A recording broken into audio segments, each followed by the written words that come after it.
اور ایک اس ماں کی تربیت پر نظر ڈالو کہ جب سلطان ڈاکو کو پھانسی ہوئی، جب سلطان ڈاکو کو پھانسی کے تختے پر لٹکایا گیا تو اس سے پوچھا گیا تمہاری آخری تمنا کیا ہے؟ اس نے کہا میری آخری تمنا یہ ہے کہ میری پھانسی میری ماں کے سامنے مجھے دی جائے۔ اس کی ماں کو بلایا گیا، کہا تیرا بیٹا تیرے آنکھوں کے سامنے مرنا چاہتا ہے۔ سلطان ڈاکو کی ماں کی آنکھوں میں آنسو آ گئے۔ پولیس والوں نے پوچھا آخر ماں کے سامنے تم کیوں مرنا چاہتے ہو؟ اس نے کہا تاکہ میری ماں دیکھے موت کے وقت پیر کیسے تڑپتے ہیں، ہاتھ کیسے تڑپتے ہیں اور روح کیسے نکلتی ہے۔ کہا لیکن تم اس کے لیے ماں کو کیوں مجبور کر کے لائے ہو؟ فرمایا پولیس والوں تم نہیں جانتے ہو، جب میں 8 سال کا تھا، 10 سال کا تھا، میری ماں نے مجھ سے ایک انڈا منگوایا تھا۔ میں ایک دکان پر گیا تھا، میں انڈا لینے گیا تھا، لیکن ایک انڈا میں نے چوری کر لیا تھا دکاندار کا، اور میں اس کو اپنی جیب میں بھر لیا تھا۔ پھر میں نے اس کے پیسے نہیں دیے تھے، واپس آ گیا۔ میں نے جب وہ انڈا اپنی ماں کو دیا اور پیسے بھی واپس کیے، ماں نے کہا کیا ہوا انڈے والے نے پیسے نہیں لیے؟ میں نے کہا نہیں، میں انڈا چرا لایا ہوں۔ تو میری ماں نے مجھے تھپ تھپایا تھا کہ بیٹا ہم لوگ غریب ہیں، اچھا کیا تو نے یہ پیسہ بچا لیا، کسی اور کام آئے گا۔ پھر یہی سے مجھے چوری کی عادت پڑتی ہے، میرے حوصلے بڑھتے ہیں، پھر میں ڈاکو بنتا ہوں، پھر میں نے لوگوں کا مال لوٹا، اور جب لوگوں نے نہیں دیا تو میں نے ان کی جانیں لی۔ پھر میں بہت بڑا لٹیرا بن گیا، اور اتنا بڑا لٹیرا بنا کہ پکڑا گیا اور قانون نے مجھے پھانسی کی سزا دی۔ اگر میری ماں نے مجھے انڈا چراتے وقت جب میں گھر پہ لایا تھا اسی وقت ایک تھپڑ مارا ہوتا اور انڈے والے کو دے کر معافی مانگ لی ہوتی تو آج میں اتنا بڑا چور نہیں بنتا، آج اتنا بڑا میں ڈاکو نہیں بنتا، آج میں اتنا بڑا لٹیرا نہیں بنتا۔ یہ میری ماں کی تربیت تھی جس نے مجھے پھانسی کے تختے پر چڑھا دیا۔ میرے بھائیوں میرا بھی وقت ہو گیا ہے، اس لیے میں تھوڑا سا بس جملے ختم کرنے والا ہوں، آپ تھوڑا سا بیٹھے رہیے، اسی طریقے سے موبائل جلائے رہیے۔ تو میرے بھائیوں ماں کی تربیت ہی کچھ ہوا کرتی ہے۔ ماں چاہے تو اپنے بچے کو ڈاکو بنا دے، ماں چاہے تو اپنے بچے کو عبد القادر جیلانی بغدادی کی طرح بزرگ بنا دے، یہ ماں کی تربیت ہوتی ہے۔ تو میرے بھائیوں 1:45 بج بھی چکے ہیں،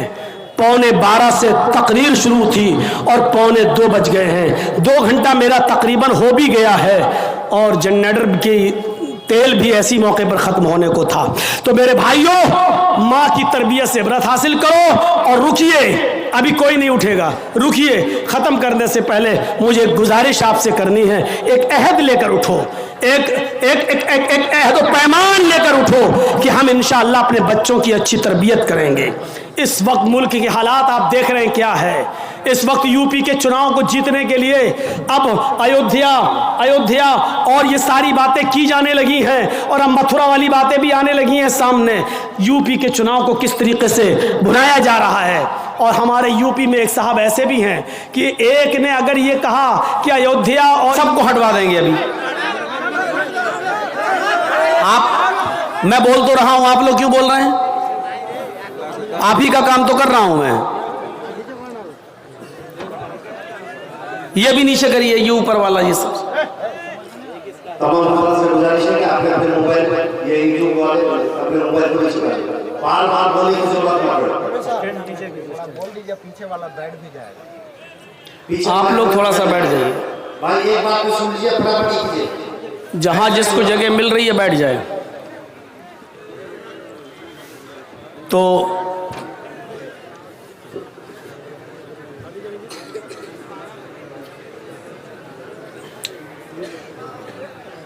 چلیے آپ لوگ بھی کام چلائیے، اب کیا کریں۔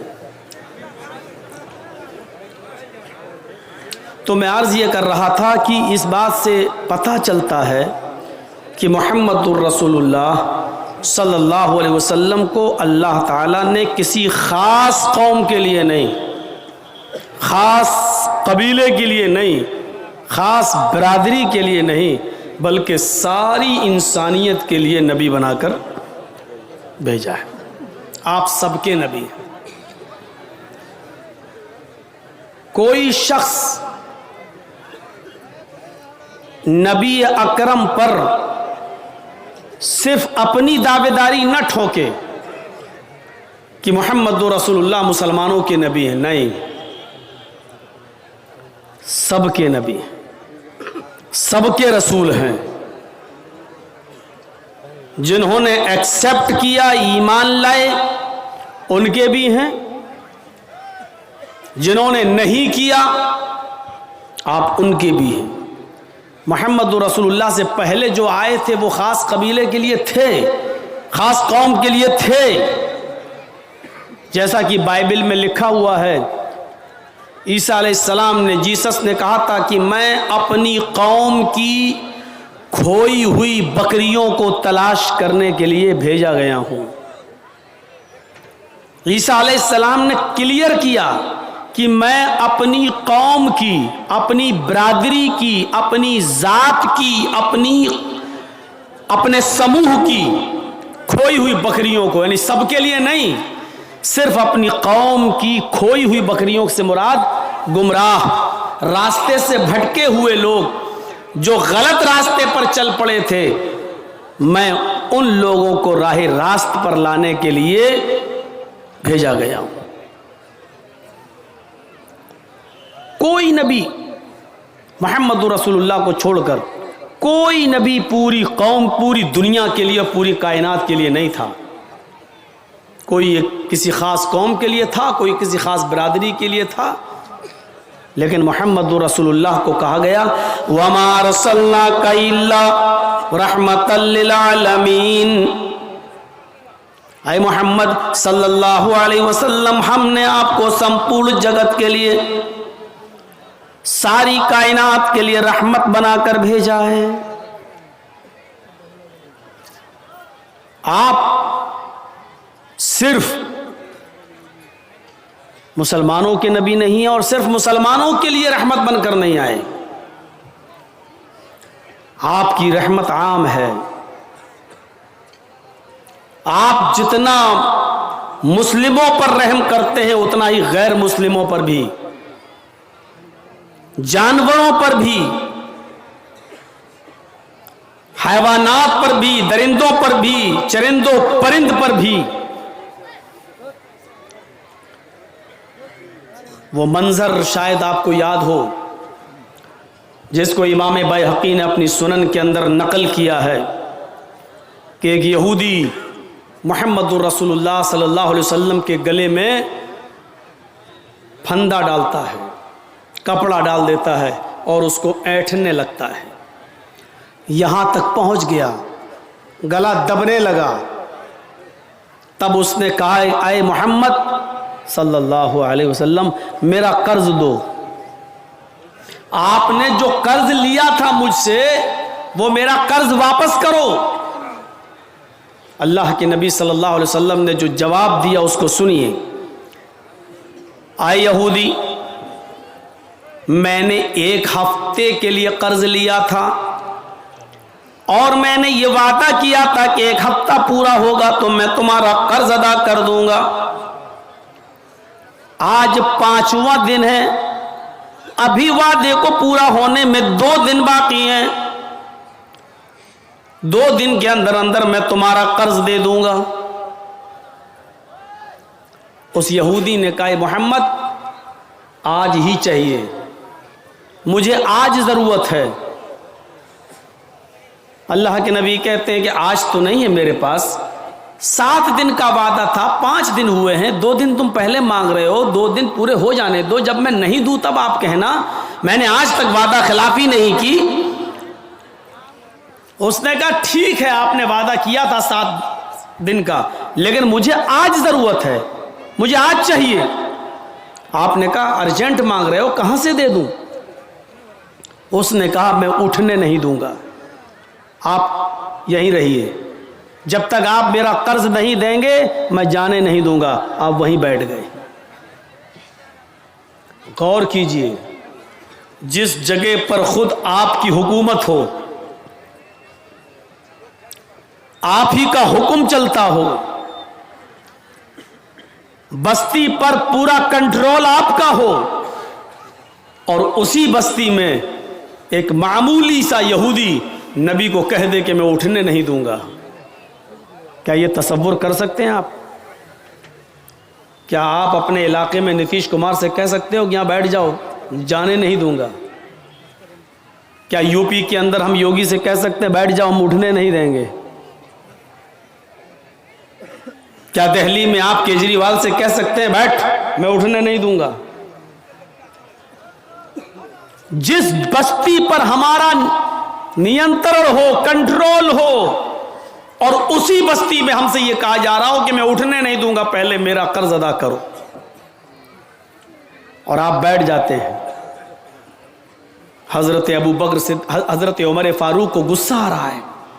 لیکن آپ کہہ رہے ہیں نہیں، اے عمر تمہیں کچھ نہیں بولنا ہے، معاملہ ہمارا اور اس کا ہے، میں نے اس سے قرض لیا ہے، یہ مجھ سے سختی کر رہا ہے، کرنے دو، لیکن تم بیچ میں نہیں بولو گے۔ بیٹھ گئے۔ امام بیہقی اپنی سنن کے اندر نقل کرتے ہیں کہ ظہر کی اذان کا وقت ہوتا ہے،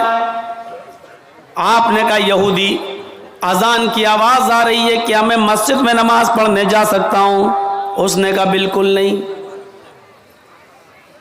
پہلے میرا قرض دے دو، اس کے بعد جہاں جانا ہو چلے جاؤ۔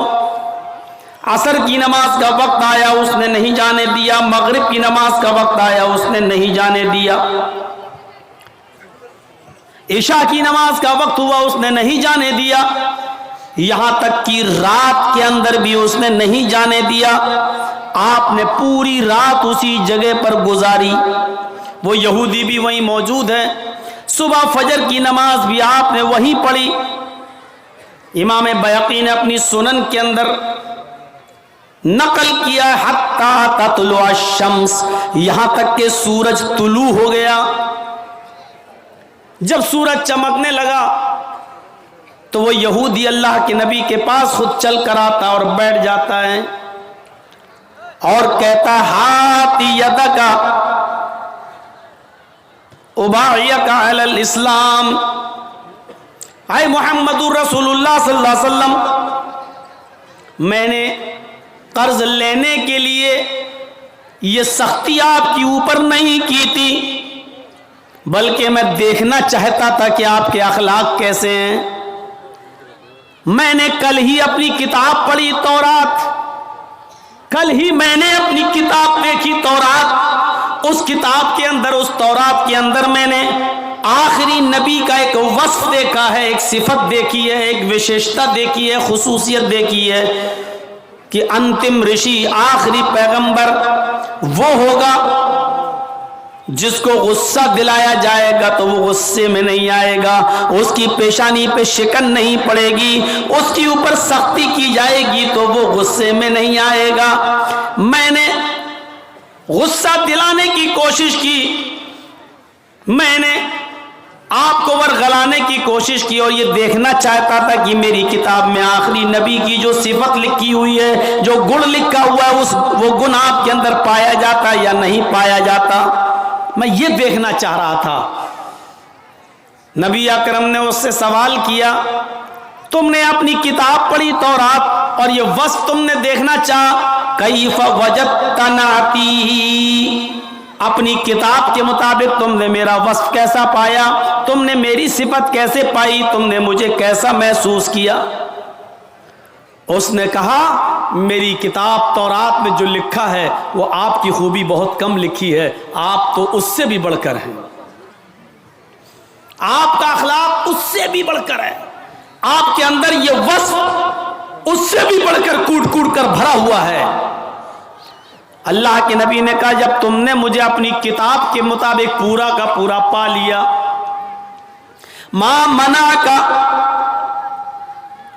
تو تمہیں کون سی چیز روک رہی ہے کہ تم اسلام لے آؤ؟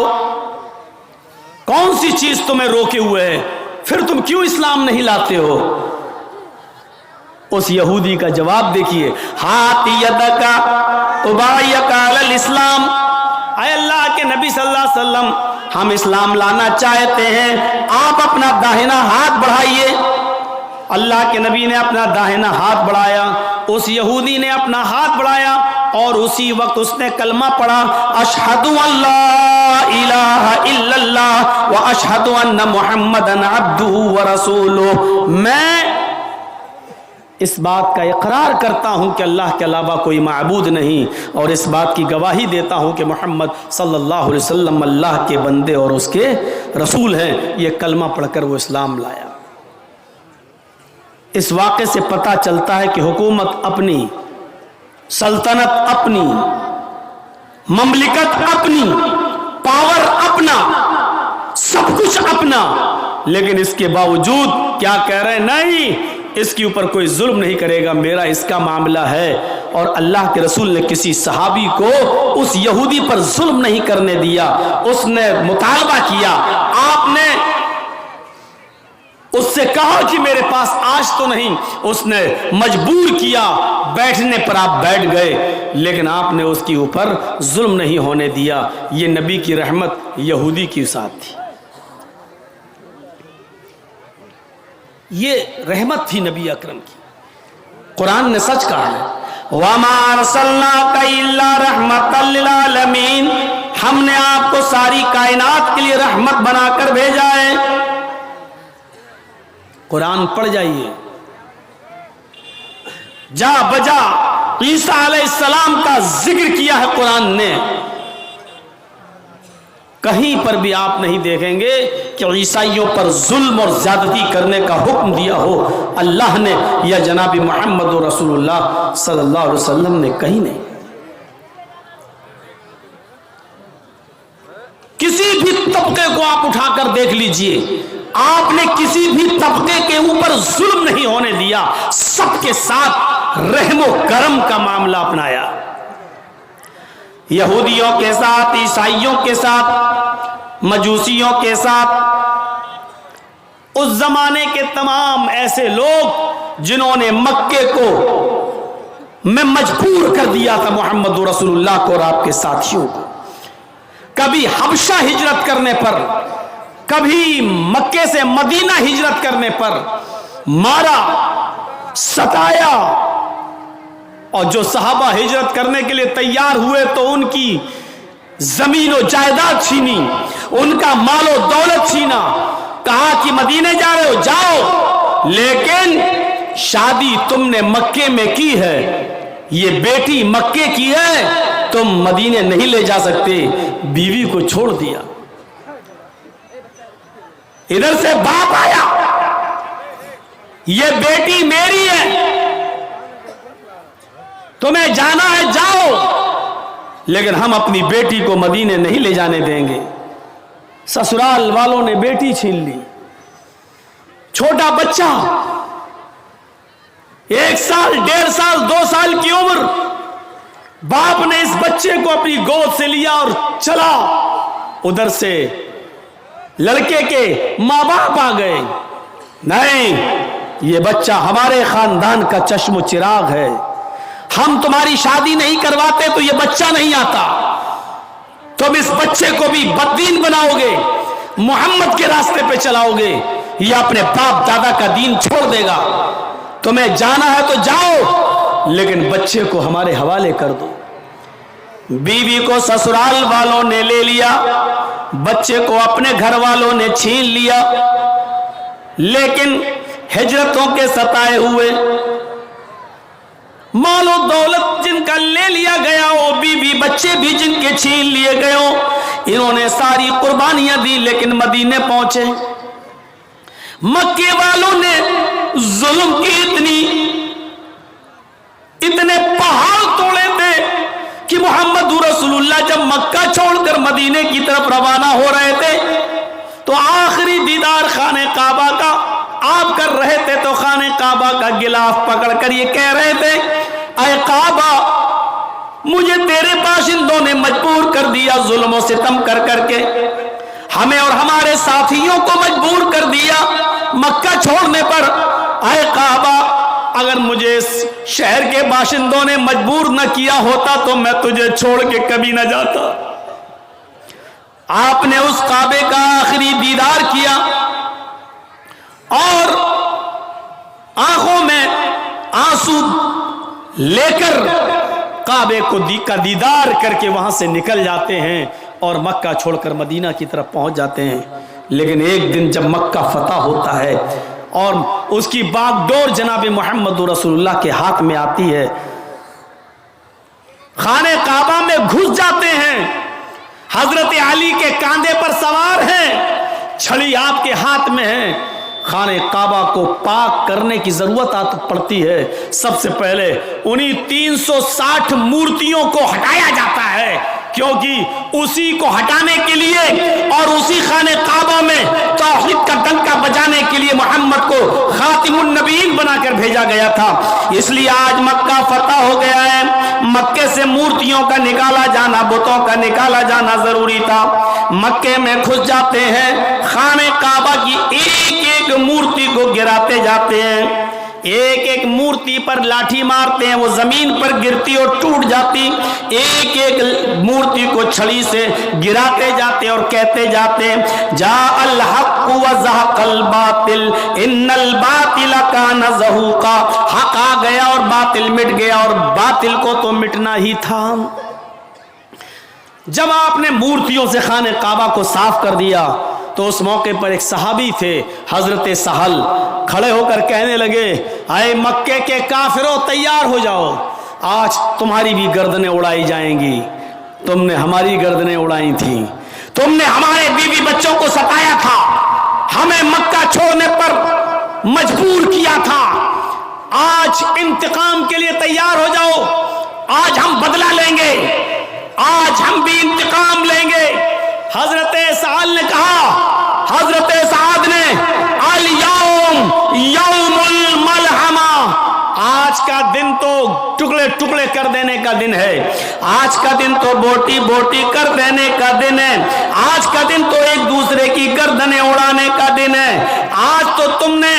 آج مکہ ہمارے ہاتھ میں آ گیا ہے، اے مکے کے کافروں آج تمہاری گردنیں اڑائی جائیں گی، آج تمہیں قتل کیا جائے گا، آج تمہارے کیے ہوئے ایک ایک ظلم اور ایک ایک جرم کا انتقام لیا جائے گا،